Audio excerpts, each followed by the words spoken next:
Sugatan ng isang tricycle driver matapos masangkot sa karambola ng 4 na sasakyan sa Antipolo City. Nangyari yan matapos mawalan umano ng preno ang isang pampasaherong jeep. May unang balita si EJ Gomez.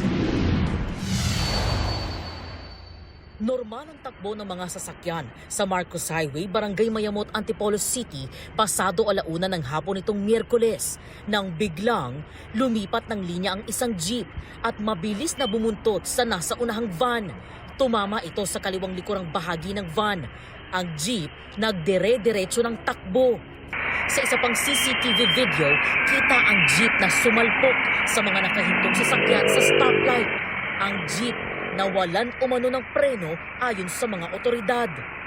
Habang sila'y naka-stop, bigla silang binunggunong jeep. Ako din sa driver na wala ng preno. Bumangga siya dun sa MPV. Yung MPV naman, tumama naman dun sa tricycle. Then tricycle, tumama naman dun sa van.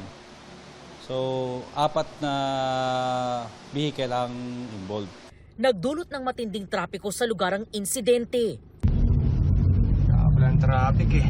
Respondihan po namin yung driver ng tricycle na yung naipit yung binti niya o paa niya hanggang sa binti. Kasama kasi niyang pamilya niya, tapos yung anak niya ang medyo na yung bata nauntog.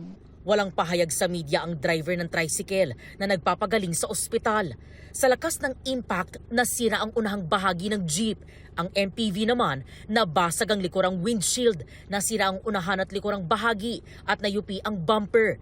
Habang ang tricycle, nayupi ang bubong, nabasag ang windshield at nasira ang unahang gulong.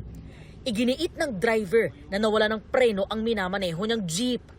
Pumutok po yung sa hose niya, sa preno po.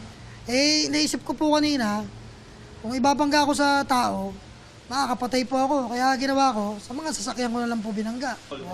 Pasensya na po, wala pong may kagustuhan nun. Hindi ko po sinasadya, humingi po ang kapatawaran. Ayon sa pulisya, nagkaareglo ang driver ng jeep at mga driver na mga nabangga nitong sasakyan. Nangako ang jeepney driver na sasagutin ang pagpapagamot sa mga sugatang biktima. Gayon din ang pagpapagawa ng mga nasirang sasakyan. Ito ang unang balita. EJ Gomez, GMA News.